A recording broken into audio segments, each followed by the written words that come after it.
messieurs, bonsoir. Bienvenue dans le 19h. Voici les principaux titres de l'actualité à la une. Les examens nationaux de fin d'année scolaire pour les 3 cycles de l'enseignement auront lieu aux dates fixées, soit du 29 mai au 20 juin prochain. Plus de 2 millions de candidats doivent passer leurs examens à travers près de 18 600 centres d'examen. Un comité de veille et de suivi mis en place par le ministère des Finances. Il sera chargé de suivre l'évolution des transferts en devises vers l'étranger pour renforcer la vigilance en matière de transactions financières. Et pour en savoir plus, nous recevons ce soir M. Abdelrahman Ben Khalfa, expert économique et ancien ministre des Finances.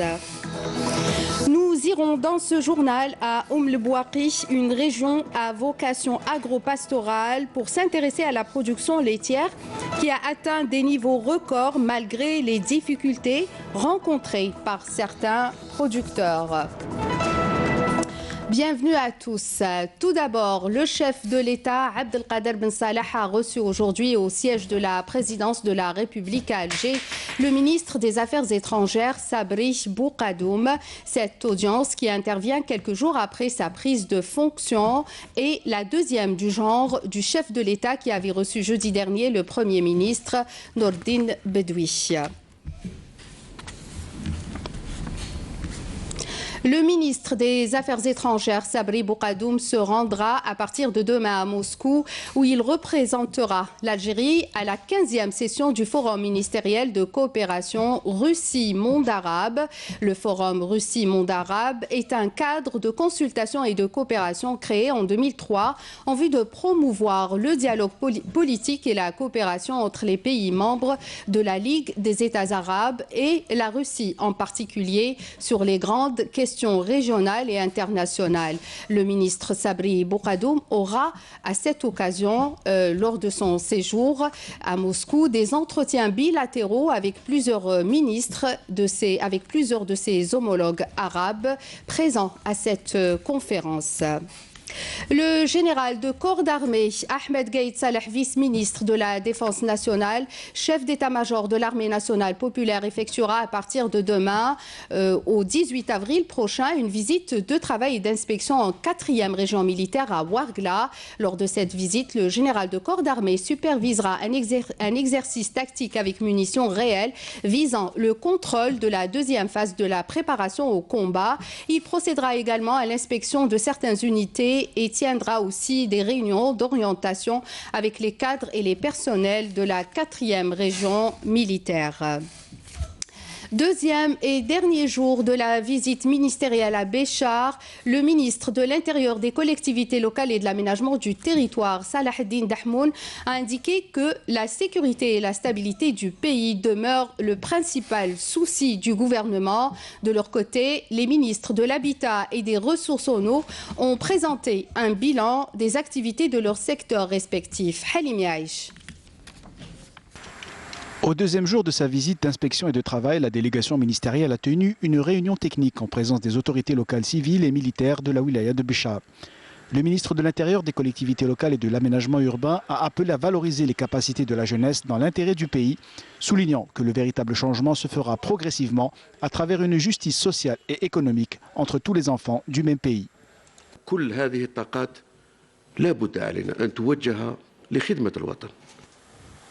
Toutes ces énergies doivent être dirigées au service du pays pour valoriser les acquis et pour l'unité du pays. Nous n'avons pas d'autre pays que le nôtre. On ne peut s'exclure entre nous. Si nous restons dans la politique de l'exclusion, nous n'allons pas sortir des crises. La valorisation du pays œuvre pour l'unité du peuple algérien et renforce toutes nos institutions constitutionnelles. Il y aura un changement, mais pas du jour au lendemain. Chaque politique a apporté des côtés positifs et aussi des aspects négatifs. Nous devons corriger ensemble les erreurs, chacun en fonction de ses responsabilités, jusqu'à parvenir à la justice sociale. Nous devons vivre ensemble comme un peuple uni. L'unité et l'Algérie doivent passer avant tout.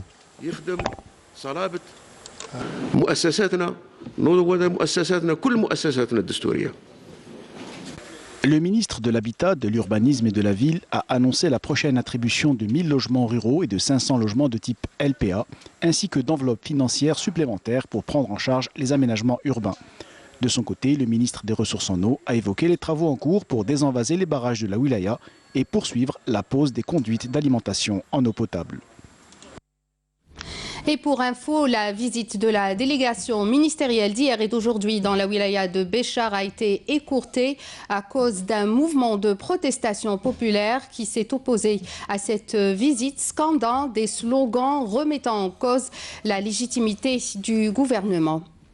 Le ministère des Finances annonce la mise en place d'un comité de veille et de suivi chargé de suivre l'évolution des transferts en devises vers l'étranger en vue de renforcer la vigilance en matière de transactions financières avec le reste du monde.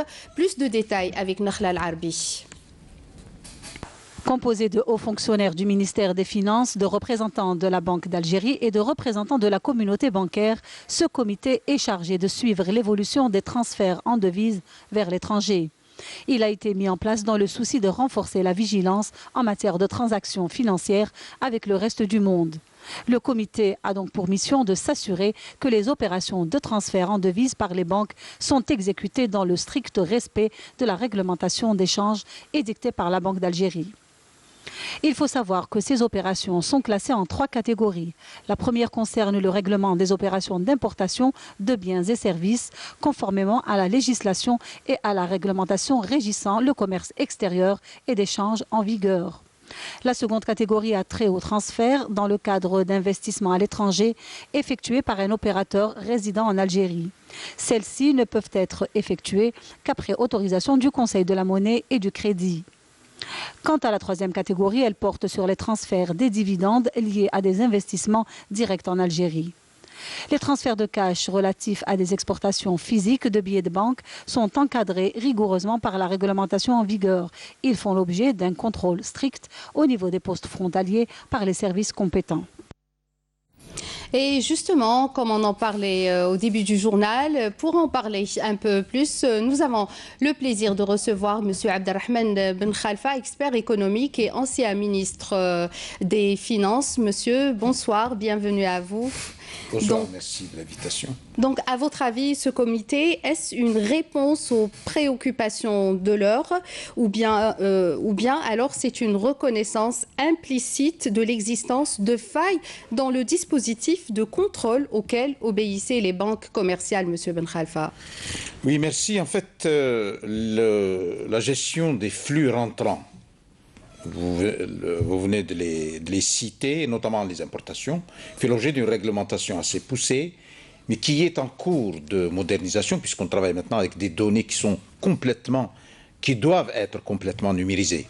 Mais ce maillon, c'est le maillon de la chaîne, d'une chaîne de vigilance et alerte. Dans tous les pays, lorsqu'il y a une période transitoire, dans laquelle il y a de l'incertitude, on met en place un système de vigilance. Alors, le comité, à mon avis, mérite qu'on resitue un peu ses responsabilités, parce qu'il y a 2 niveaux de contrôle. Il y a le niveau de contrôle sur les dossiers qui relèvent du secteur bancaire, parce qu'il y a des milliers de dossiers qui passent dans des centaines d'agences qui sont les importations. Là, à ce niveau, c'est là où se situe le contrôle de la réglementation. Et puis, il y a un niveau plus élevé, qui est le niveau des flux. Et donc, le comité s'occupe, à mon avis, plus des flux que des dossiers. Et la vigilance doit s'élargir également au corps douanier. Parce que les flux financiers sont contrôlés par les banques, mais les flux physiques sont contrôlés par les douaniers. Et c'est une mesure de vigilance tant que nous sommes dans cette transition. Parlant des douanes, justement, ces transferts illicites sont souvent opérés en surfacturant des importations d'équipements ou de produits finis. Ce n'est un secret pour personne. Est-ce que vous pensez que ce comité réussira là où la douane a failli, justement? Les deux. Je vous le disais, le traitement des surfacturations est un traitement durable, structurel, qui ne concerne pas simplement la période que nous vivons. Mais ce comité est axé essentiellement, focalisé sur la période. Parce que le comité ne dédouble pas les banques. Ce sont les structures des banques et des douanes qui doivent être modernisées, qui doivent travailler sur des bases coordonnées. En collaboration. En collaboration, non seulement en collaboration, mais sur un paramétrage commun pour lutter contre ça. Mais pour le moment, c'est la vigilance et l'alerte pour cette période, parce que dans tous les pays, les périodes transitoires sont des périodes propices à encore de la surfacturation et un certain nombre de trafics. Justement, M. Ben Khalfa, la Banque mondiale qui vient de faire le point sur le financement non conventionnel, quelle est votre réaction? C'est la Banque d'Algérie qui a fait le point sur cela. Elle reconnaît que ça a été un mauvais choix. Et elle nous conforte dans l'idée qu'un certain nombre, le financement non conventionnel qui est arrivé à un seuil de 6 000 milliards de dinars, dont à peu près 3 500 sont utilisés, a été un mauvais choix. Non seulement un mauvais choix financier, mais un mauvais choix juridique, puisqu'on a modifié l'article 45. Et donc ça aussi, ça fait partie des urgences à traiter maintenant, non seulement des urgences à traiter par la Banque d'Algérie, mais avec les autres opérateurs. Et de la deuxième urgence, c'est la nomination du gouverneur, parce que sans le gouverneur, on ne peut pas traiter ces grands dossiers. Et comment il faut traiter dans l'urgence, justement? Dans l'urgence, il faut d'abord arrêter le flux du financement non conventionnel. La Banque d'Algérie nous dit qu'il risque de produire encore plus d'inflation. Et deux, il faut mobiliser des ressources alternatives. La Banque d'Algérie en propose, d'autres banques doivent se mobiliser pour qu'on sorte progressivement du financement non conventionnel pour rentrer dans le financement économique. Et ça nécessite une mobilisation intégrale de l'ensemble des acteurs financiers nationaux, bien sûr les banques, les établissements financiers sous l'égide de la Banque centrale. La sortie du financement non conventionnel est une mesure de sauvegarde et une mesure d'urgence. Merci M. Ben Khalfa. Et on va parler aussi des envois de fonds vers l'Algérie effectués par la diaspora. Ils se sont chiffrés à 1,1 milliard contre 2 milliards transférés en 2017. Selon le dernier rapport de la Banque mondiale, de 2013 à 2017, les envois de fonds vers l'Algérie se sont stabilisés autour de 2 milliards de dollars. Les flux reçus l'année dernière restent cependant inférieurs au record de 2,4 milliards de dollars enregistrés en 2004. À votre avis, comment expliquer cette baisse, M. Ben Khalfa? Ça, c'est un grand dysfonctionnement d'un dossier qui est ouvert depuis longtemps. Tant que vous avez un marché parallèle qui rémunère mieux que le tarif officiel, que la parité officielle, que la tarification officielle, vous avez un change parallèle. Et donc, par rapport à même 2,4 milliards, c'est très peu. Vous avez des pays de notre taille qui ont 6, 7, 8 milliards. Et donc, cela, c'est le traitement d'un dossier de fonds qui nécessite un arbitrage politique, une ingénierie spéciale pour que la tarification du dinar soit une tarification économique, que le taux pratiqué officiellement soit réajusté et que la compétitivité de l'économie redresse la valeur du dinar et qu'enfin, par un ensemble de mesures, on arrive à diminuer l'ampleur du marché parallèle qui est devenu extrêmement important. Ça, c'est un dossier couplé au régime de change qui doit faire partie des priorités post-présidentielles parce que c'est un dossier qui à la base d'une attractivité de notre économie. Pourquoi vous dites diminuer? Pourquoi ne pas éradiquer complètement? Diminuer, on ne peut jamais l'arrêter. Ensuite, c'est un traitement à terme. On peut le faire en 2 ans. On diminue jusqu'à ce qu'il devienne, comme dans certains pays, très, très faible. Actuellement, il se renforce, il s'agrandit, il s'élargit. Et donc ça, c'est un dossier qui non seulement porte atteinte à la valeur du dinar, mais à l'image du pays et à la visibilité économique de notre pays. Merci M. Ben Khalfa. On va rester avec vous et on va parler industrie. Alors, selon les chiffres de l'Office national des statistiques, la production industrielle du secteur public a quant à elle reculé de 0,4 en 2018 par rapport à 2017, malgré une hausse de 3,2% durant le 4e trimestre de l'année passée. Ce recul s'explique par une baisse de la production dans 5 secteurs. Il s'agit principalement des industries sidérurgiques, métalliques métalliques, mécaniques, électriques et électroniques, ainsi que des hydrocarbures, des textiles et des matériaux de construction.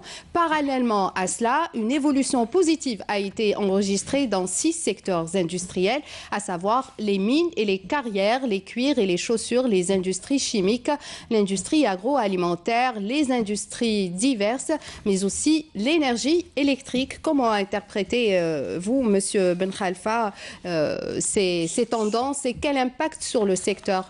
Le secteur industriel lui-même n'occupe pas la place qu'il faut. Vous savez qu'il est extrêmement limité. Nous sommes à 5% du produit intérieur brut, donc il est en cours de relance, mais il n'est pas arrivé à terme.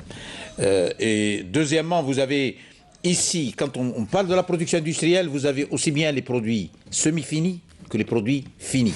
Les produits finis dépendent de la concurrence des produits importés, les produits semi-finis également. Alors, les tendances que nous expliquons sont dues soit à un rétrécissement du marché, parce qu'il y a de la concurrence de produits qui viennent de l'extérieur, soit à une activité industrielle qui est en train de reculer. C'est quelque chose qu'il faut rattraper rapidement, non seulement parce que l'industrie est un bassin de croissance, mais parce que aussi la consommation nationale, la consommation locale est en train de passer entre les importations. Oui, et probablement aussi parce que la réglementation concernant les importations a trop changé. Depuis quelque temps, nous passons de la licence à la liste noire. Alors, les changements qui sont opérés sur les flux rentrants, ce sont des changements qui ne sont pas salutaires. Et vous avez des comportements aussi bien de ménages que d'industriels qui sont changeants. Et globalement, la production industrielle doit reprendre, non seulement reprendre pour la production locale, mais aussi pour l'exportation. Elle n'est pas encore stabilisée dans beaucoup de secteurs. Merci Monsieur Ben Khalfa d'avoir accepté notre invitation. Je rappelle que vous êtes expert économique et ancien ministre des Finances.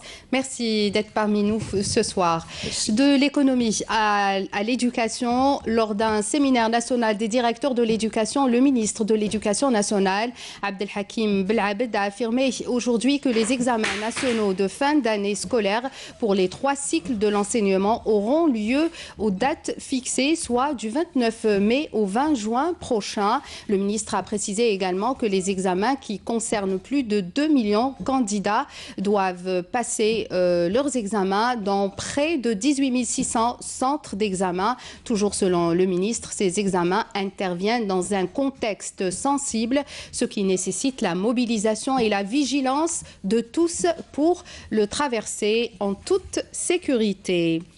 Et c'est parti pour Sirta Siaha, le Salon international du tourisme et des voyages à Constantine. Cette 3e édition qui se tient sur 3 jours est organisée par la direction locale du tourisme et de l'artisanat avec la participation de spécialistes nationaux et étrangers. C'est une occasion aussi pour le public de profiter de nombreuses promotions pour les vacances d'été, nous dit Salem Kasser.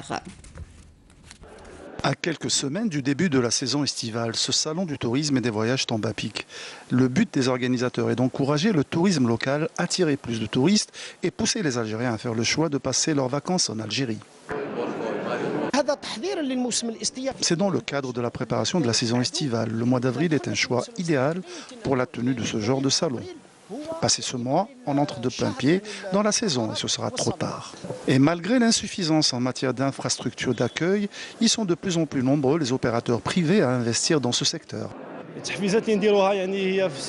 À l'occasion de ce salon, nous présentons bien sûr à nos clients des formules attractives, des promotions, des remises. Le but est d'attirer plus de touristes locaux, mais aussi de l'étranger.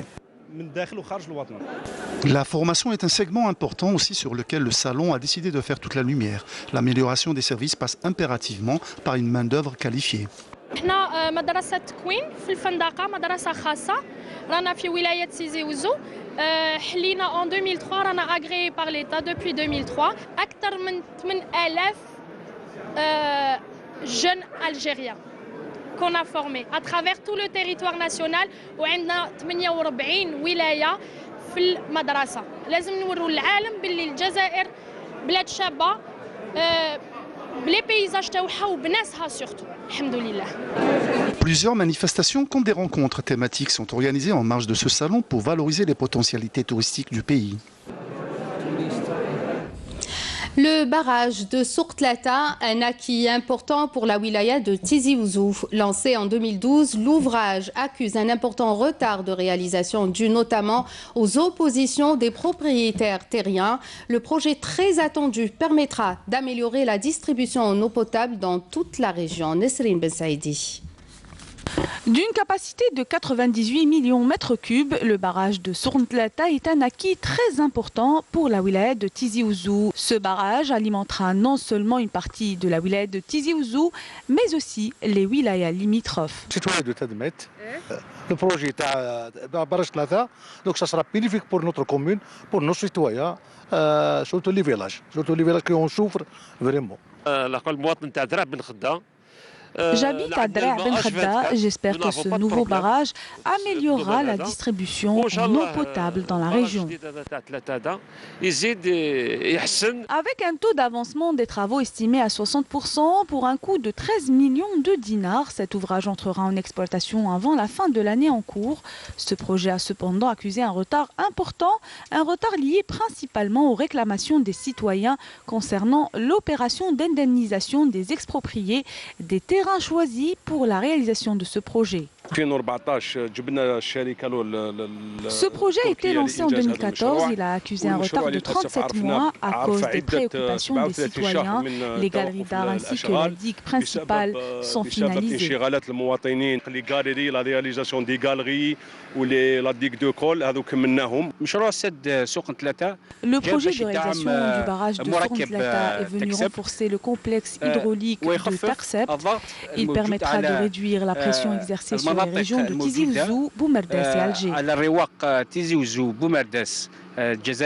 À noter que le barrage de Sourtlata est le deuxième plus important réservoir après celui de Taksept. Ce barrage devra alimenter en eau potable les populations de Tizi Ouzou, Boumerdes, les zones d'activité de Tedmate et Draa al-Mizan, des régions qui enregistrent un déficit important en matière de distribution d'eau potable. Et à le Bouakhi, cette région à vocation agro-pastorale dispose d'un important parc animalier, d'où le développement de la production laitière, avec une production de près de 80 millions de litres de lait par an, une production record. Seulement, certains producteurs rencontrent des difficultés pour diversifier leur production. Le reportage est de Amel Messaïd. Mbouagui est connu pour sa vocation agro-pastorale avec une superficie de 360 000 hectares dont 7% est irrigué, soit 25 000 hectares. En parallèle, pour le développement de la filière lait, la wilaya dispose d'un effectif animalier très important, à savoir 38 000 têtes bovines, dont 20 000 têtes vaches laitières, toutes races confondues, c'est-à-dire la race moderne, la race améliorée, la race locale. La production annuelle de lait est évaluée à 80 millions de litres, dont à peu près 15 millions est collecté. Se lancer dans la production laitière s'avérait être un bon créneau. Cependant, aujourd'hui, les laiteries tendent à se diversifier et pour cause. La disponibilité de lait cru qui a des bons caractères de la matière grasse, de la densité et parce que les consommateurs ne consomment pas le lait de vache et préférant toujours le LPC de 25 dinars. C'est ça. On a pensé de produire du fromage, de crème fraîche.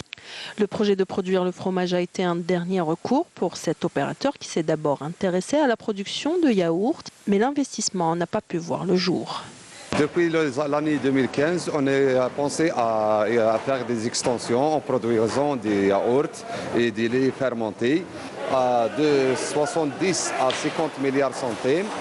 Et on a fait une demande de financement à notre banque.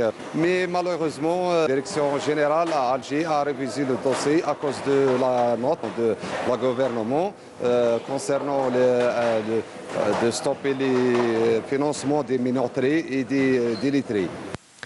Pour Pour rappel, le projet de production de yaourt aurait demandé un investissement de 50 milliards de centimes, tandis que la fromagerie n'aura coûté que 2,5 milliards de centimes, en attendant la réouverture des financements des laiteries et des minoteries. C'est la fin de ce journal. Voici à présent le rappel des titres.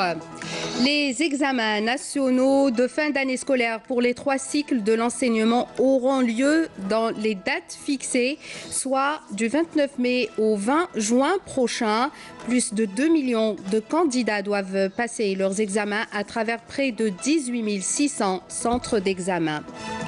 Un comité de veille et de suivi mis en place par le ministère des Finances y sera chargé de suivre l'évolution des transferts en devises vers l'étranger en vue de renforcer la vigilance en matière de transactions financières. Et pour en savoir plus, nous avons reçu M. Abdelrahman Ben Khalfa, expert économique et ancien ministre des Finances. Nous avons été dans ce journal à El Bouaqi, une région à vocation agro-pastorale, pour s'intéresser à la production laitière qui a atteint des niveaux records malgré toutes les difficultés rencontrées par certains producteurs. Voilà, merci de nous avoir prêté attention. Je rappelle que tous nos programmes sont disponibles sur les sites internet de la télévision. Demain, vous retrouverez Fria Lassari pour l'édition de midi. Excellente soirée sur Canal Algérie. Au revoir.